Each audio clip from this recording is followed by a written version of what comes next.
August 14, 1944, 23,000 feet above Rostock, Germany. The control stick in the Messerschmitt Bf 109G's cockpit vibrated with increasing violence as the airspeed indicator passed 500 kilometers per hour. For 3 years, this had been the moment of escape, the point where pursuing Allied fighters would be forced to break off or risk losing control. But something was wrong. The P-38. Lightning behind was still there, still in control, still firing. What Luftwaffe pilots were discovering that August day was a simple innovation that would shatter their last reliable escape tactic: electrically actuated dive recovery flaps that allowed American P-38 Lightnings to follow German fighters into dives previously impossible to sustain. The mathematics of aerial combat, carefully calculated since 1941, were being rewritten by small aluminum plates and electric motors. The P-38's compressibility problem had been discovered accidentally in spring 1941. During late spring 1941, Air Corps Major Signe A. Gilke encountered serious trouble while diving his Lightning at high speed from an altitude of 9,120 meters, 30,000 feet. When he reached an indicated airspeed of about 515 kilometers per hour, 320 miles per hour, the airplane's tail began to shake violently, and the nose dropped until the dive was almost vertical. This phenomenon occurred when shock waves formed as airflow over the wing approached transonic speeds. They tested a scale model P-38 in the Ames Laboratory Wind Tunnel, operated by the NACA, National Advisory Committee for Aeronautics, and found that shock waves formed when airflow over the wing leading edges reached transonic speeds. The shock waves shifted the center of pressure aft, creating an uncontrollable nose-down pitching moment. By 1942, German intelligence had learned of this weakness through combat reports and interrogations. The Luftwaffe quickly developed a standard escape tactic: when pursued by P-38s, execute a half-split S and continue into a steep dive.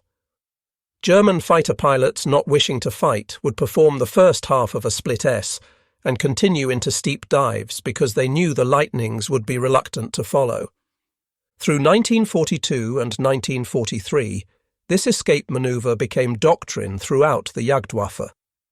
Analysis of combat reports from North Africa showed German fighters successfully escaped using dive tactics in the majority of engagements where the maneuver was attempted. A common tactic of the Luftwaffe single-seaters was to split S for the clouds or the deck. Oftentimes, their head-on attacks on the bomber formations saw them roll over and dive for the deck to confuse and outdistance the flexible machine gunners. P-38S had little chance to pursue. The psychological impact exceeded the tactical advantage. P-38 pilots began hesitating in attacks, knowing their quarry could escape at will. This affected morale across P-38 units in both the Mediterranean and European theatres. Unknown to the Germans, Lockheed engineers had been developing a solution since early 1943. In February 1943, quick-acting dive flaps were tried and proven by Lockheed test pilots. The dive flaps were installed outboard of the engine nacelles and proven effective. The concept was elegantly simple: small flaps deploying from the wing's underside to shift the center of pressure forward and restore elevator authority. The dive flaps on the P-38 are not anything like normal flaps. They are about mid-chord along the wing and come down to form a V shape and are designed to shift the center of lift. Kelly Johnson, the P-38's designer, had understood the compressibility problem from the beginning. Kelly Johnson wrote about it as a concern with an early report in the design process and consulted with the best aerodynamicists in the nation at the time. However, NACA had initially refused to conduct high-speed wind tunnel tests, fearing damage to their facilities. The real crime is that NACA and other sources refused to do wind tunnel tests in their high-speed wind tunnels, supposedly out of fear of breaking them. Tony LeVier, Lockheed's renowned test pilot, conducted the critical dive tests that proved the flap's effectiveness. His test flying was instrumental in proving the Lockheed P-38 Lightning design. He and Chief Engineering Test Pilot Milo Burcham alternated flying dive tests to observe the design's performance at transonic speeds. The dive recovery flaps could deploy to 35 degrees in approximately 1.5 seconds, providing immediate pitch control recovery. Test data showed that with flaps deployed, a P-38 could maintain controlled flight at significantly higher speeds than without them. The path to combat deployment faced a critical setback. Lockheed manufactured over 200 retrofit modification kits to be installed on P-38 J-10LO and J-20LO already in Europe, but the USAAF C-54 carrying them was shot down by an RAF pilot who mistook the Douglas transport for a German Focke-Wulf Condor. This March 1944 friendly fire incident destroyed months of production and delayed field modifications for P-38s already in combat.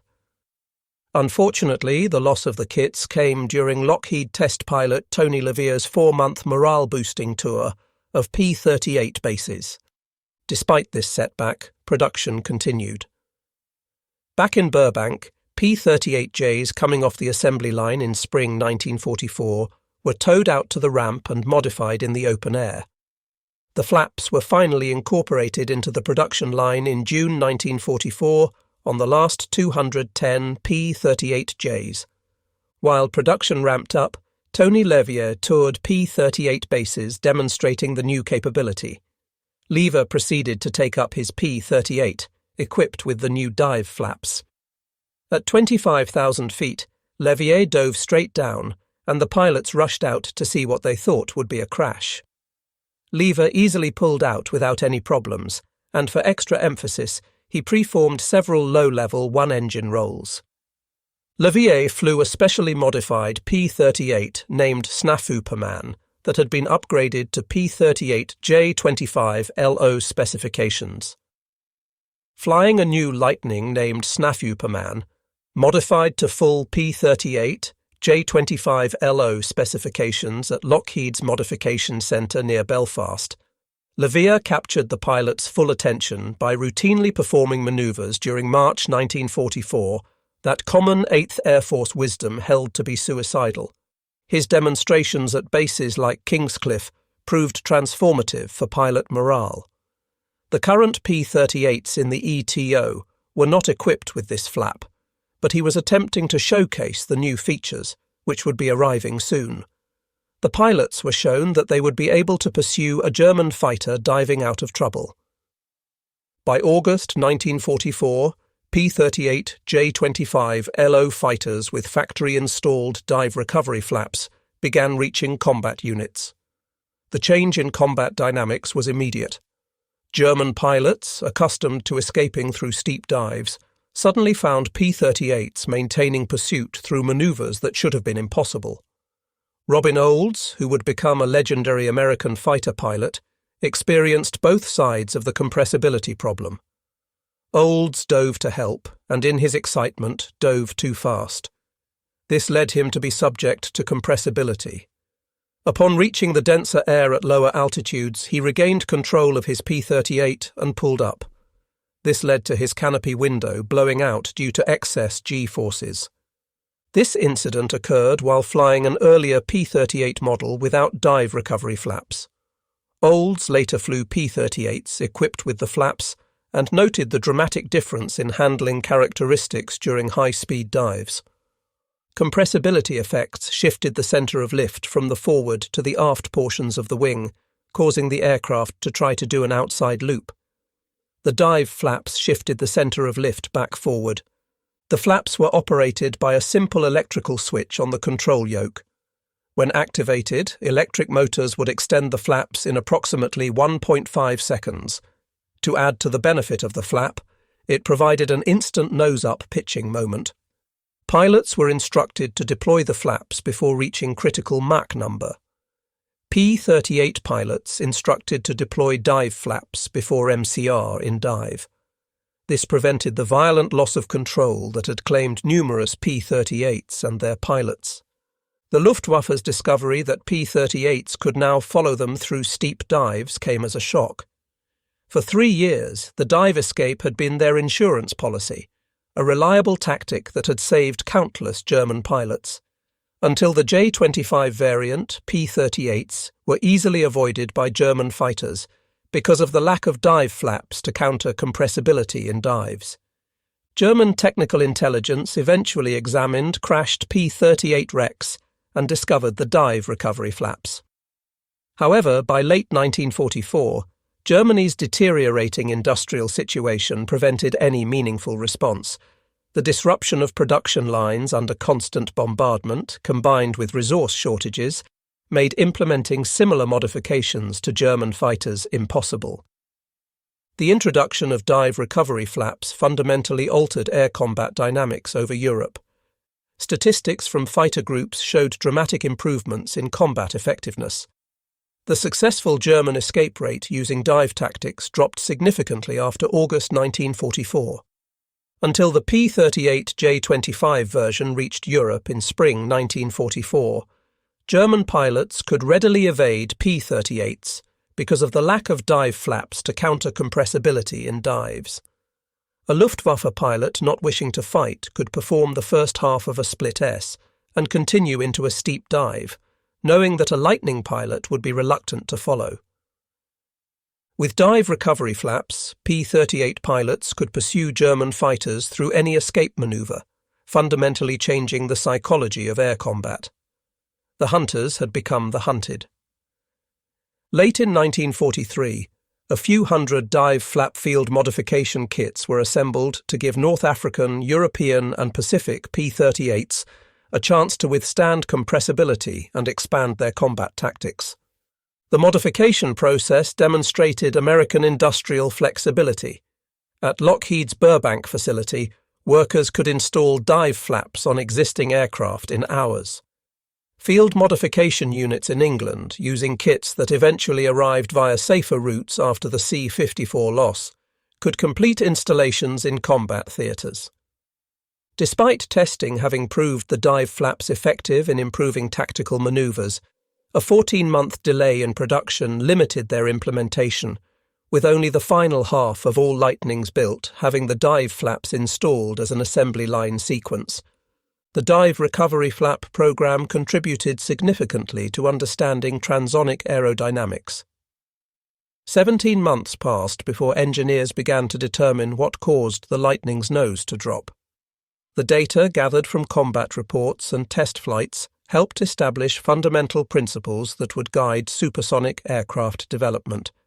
The success of the program demonstrated American advantages in identifying problems, developing solutions, and implementing them faster than enemies could respond. While Germany pursued revolutionary technologies like jet fighters, America perfected incremental improvements that had immediate tactical impact. In the war against Japan, the P-38 truly excelled. Combat rarely occurred above 6,080 meters, 20,000 feet, and the engine and cockpit comfort problems common in Europe never plagued pilots in the Pacific theater. While compressibility was less of an issue in the Pacific due to lower combat altitudes, dive recovery flaps still provided tactical advantages. P-38 pilots could pursue Japanese fighters through any maneuver, maintaining the Lightning's dominance in the theater where it achieved its greatest success. Major Richard Bong, America's ace of aces with 40 victories, flew P-38s exclusively in the Pacific. While most of his victories came before receiving flap-equipped aircraft, the modification enhanced the P-38's already superior performance against Japanese fighters. The dive recovery flaps represented elegant engineering, a simple solution to a complex problem. Each flap measured approximately 18 by 35 inches, positioned just outboard of each engine nacelle on the wing's lower surface. When deployed, they created just enough aerodynamic disruption to prevent the dangerous aft shift of the center of pressure. Kelly Johnson's efforts to troubleshoot various problems with the design also delayed high-rate mass production. When Japan attacked Pearl Harbor, the company had delivered only 69 Lightnings to the Army. The development of dive recovery flaps showed how wartime pressure could accelerate innovation. For the Luftwaffe, losing the dive escape capability meant revising fundamental tactics developed over 3 years of combat. German pilots had to adapt to staying in turning fights where the P-38's concentrated firepower, 4.50 caliber machine guns and 120mm cannon, proved devastating. The psychological impact was profound. German pilots who had relied on the dive escape as their last resort suddenly found themselves vulnerable in what they had considered their sanctuary. This loss of confidence contributed to declining Luftwaffe effectiveness in the war's final months. The extensive documentation of the dive recovery flap program proved invaluable for post-war aerospace development. Every test flight, combat deployment, and modification was meticulously recorded, establishing principles of high-speed flight control that influenced aircraft design for decades. The nose drop and loss of control was never fully remedied, but Lockheed installed dive recovery flaps under each wing in 1944. These devices slowed the P-38 enough to allow the pilot to maintain control when diving at high speed. The rapid production and deployment of dive recovery flaps exemplified American industrial advantages. From problem identification to combat deployment took approximately 16 months, a timeline impossible for Germany's stressed industrial base in 1944. Lockheed's ability to modify production lines while maintaining output demonstrated remarkable flexibility. Workers installed dive flaps on assembly lines and in field modifications, ensuring combat units received upgraded aircraft as quickly as possible. The combat statistics tell a clear story of transformation. Before dive recovery flaps, German fighters successfully escaped P-38 pursuit in the majority of diving encounters. After their introduction, escape rates dropped dramatically, while P-38 victory rates increased correspondingly. The modification saved numerous American pilots from compressibility-related losses. Pilots who had previously broken off pursuits rather than risk losing control could now follow enemy aircraft through any maneuver, pressing attacks to completion.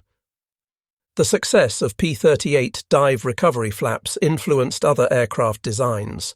Republic Aviation incorporated similar devices on late-model P-47 Thunderbolts. The research contributed to understanding transonic flight that would prove crucial in developing early jet fighters. Post-war analysis showed that the dive recovery flap program generated more useful data about transonic flight control than any other single program of World War II. Every pilot who deployed those flaps contributed to understanding high-speed aerodynamics. As modified P-38s reached more units through autumn 1944, their impact on air operations intensified.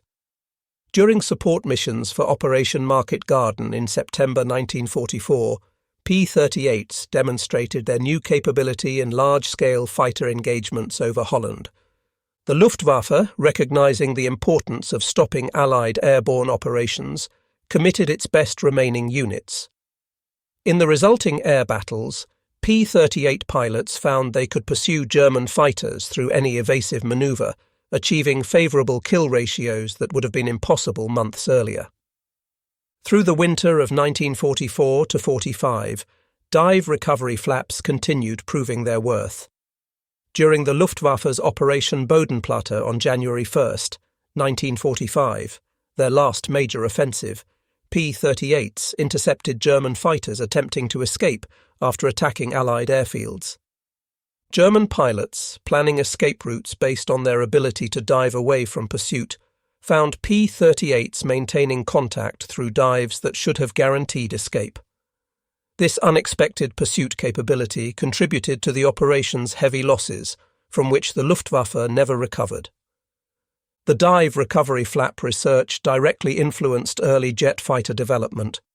Engineers applied lessons learned from P-38 compressibility studies to designs for aircraft that would routinely operate at transonic speeds. When Chuck Yeager broke the sound barrier in 1947, the Bell X-1 incorporated design elements derived from P-38 compressibility research. the adjustable horizontal stabilizer that helped Jaeger maintain control through transonic flight evolved from principles discovered during dive recovery flap development. The entire dive recovery flap program cost approximately $2.8 million in 1944 dollars. This investment saved an estimated 260 P-38s from compressibility-related losses between August 1944 and May 1945, based on previous loss rates. Each P-38 saved represented $97,000 in replacement costs, not counting the invaluable experience of trained pilots. The improved combat effectiveness, measured in additional enemy aircraft destroyed, provided returns far exceeding the program's cost. Introduction of dive recovery flaps required significant changes to P-38 pilot training. The Army Air Force's updated training syllabi to include proper flap usage, with pilots practicing high-speed dives with controlled recovery. Standard procedure called for deploying flaps at 450 miles per hour, indicated airspeed or at first sign of buffeting, whichever came first. Pilots learned to hold deployment for at least 3 seconds before attempting recovery, avoiding structural damage from sudden deceleration. Training proved effective. Pilots who received proper dive flap instruction experienced dramatically fewer compressibility-related accidents compared to those flying earlier P-38 models. Despite their deteriorating industrial situation, German engineers attempted to develop solutions. Focke-Wulf proposed installing spoilers on FW190D wings to achieve similar effects. Testing showed promise, but modifications never reached production units. Messerschmitt considered variable incidence tailplanes for the Bf109K that could be adjusted in flight to counteract compressibility effects. Prototypes were built and tested in early 1945, but the war ended before implementation. The Messerschmitt Me 262 jet fighter, which began operations in summer 1944, avoided compressibility problems through its swept wing design. However, with fewer than 1,400 Me 262s produced, this hardly solved the tactical problem facing the thousands of conventional German fighters. The successful concealment of dive recovery flaps until combat deployment represented a significant intelligence victory. Despite German agents in American aviation facilities and neutral countries' access to technical information, the Germans had no advance warning of the modification. Security measures included additional secrecy agreements for Lockheed workers, separate storage of technical drawings, and restricted information even among P-38 pilots until they received modified aircraft. This operational security multiplied the tactical advantage through surprise. The introduction of dive recovery flaps permanently changed air combat tactics. German pilots could no longer rely on dive escapes that had saved them countless times. American pilots gained confidence, pressing attacks knowing enemies couldn't simply dive away. This shift in combat dynamics accelerated Luftwaffe losses at a time when experienced pilots couldn't be replaced. The cumulative effect contributed to Allied air superiority in the war's final months, supporting ground operations that led to victory in Europe. The significance of dive recovery flaps gained recognition in post-war analysis.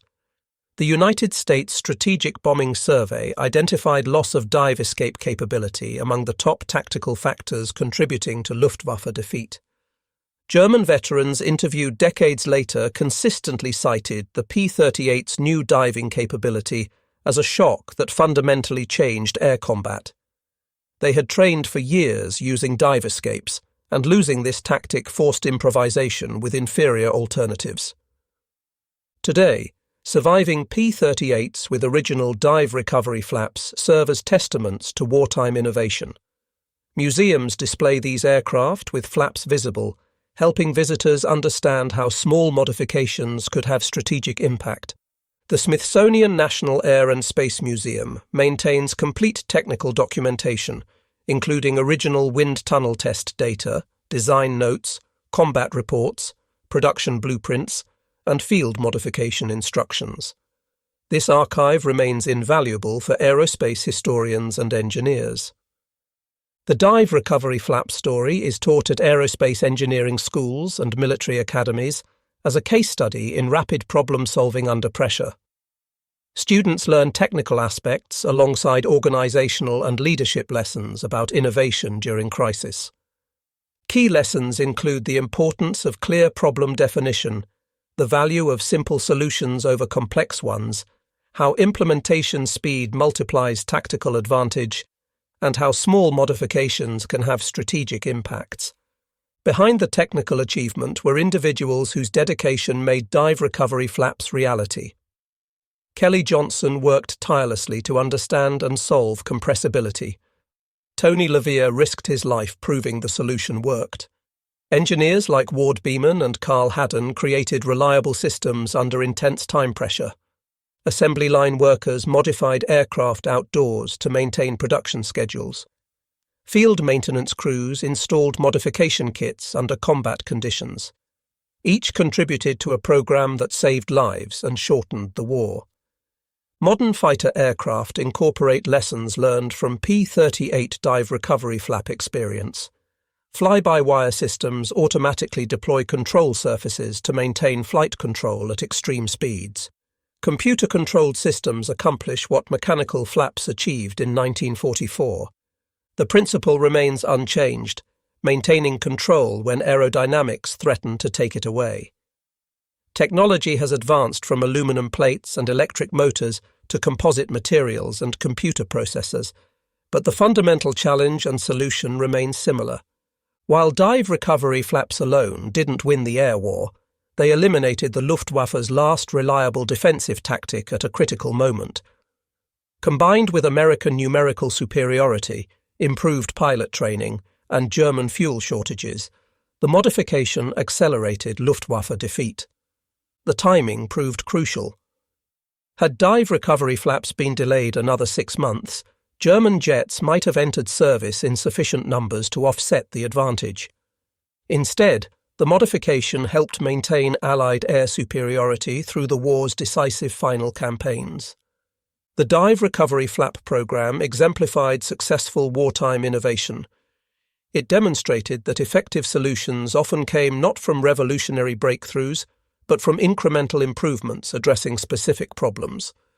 The program showed how industrial flexibility, rapid prototyping, and production adaptation could provide tactical advantages faster than enemies could respond.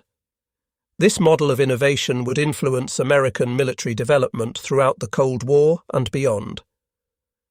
The story of P-38 dive recovery flaps proves that in warfare, small innovations can have decisive impacts.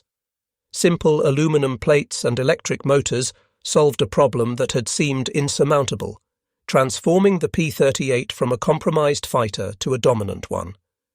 German pilots who had escaped through steep dives for 3 years suddenly found P-38s following them into what had been sanctuary. The psychological shock combined with tactical disadvantage accelerated Luftwaffe decline when Germany could least afford it. The P-38's service record shows mixed results, which may reflect more on its employment than on flaws with the aircraft. The P-38's engine troubles at high altitudes only occurred with the 8th Air Force. One reason for this was the inadequate cooling systems of the G and H models. The improved P-38J and L had tremendous success flying out of Italy into Germany at all altitudes. The dive recovery flaps solved the one remaining major flaw in an otherwise excellent aircraft. They proved that American industrial capability extended beyond mass production to rapid innovation and implementation. While Germany pursued wonder weapons that never materialized in meaningful numbers, America perfected practical improvements that won battles. From conception in Lockheed's engineering offices to deployment over European skies, the dive recovery flap program demonstrated American strengths, problem-solving, industrial flexibility, and implementation speed. The modification that German pilots never expected transformed aerial combat in the war's crucial final year. The legacy endures in every modern fighter aircraft that maintains control at extreme speeds, in every aerospace engineer who seeks simple solutions to complex problems, and in the historical lesson that in warfare, innovation and implementation speed can be as decisive as numbers and firepower. The Germans never expected that such a simple modification could neutralize their most reliable tactic. They never anticipated American industry could develop, test and deploy a solution faster than German intelligence could detect it. Most of all, they never imagined that the P-38s they had easily escaped from would suddenly follow them through any dive. In those small aluminum plates lay the difference between escape and capture, survival and death, tactical advantage and disadvantage. The dive recovery flaps proved that sometimes the most powerful weapons are not the most complex, but the most elegantly simple solutions to critical problems. The Germans discovered too late that American ingenuity had transformed their sanctuary into a trap. The dive that had meant certain escape now led only to destruction, with P-38s following them down with steady control and deadly accuracy. The hunters had indeed become the hunted, and the skies over Europe would never be the same.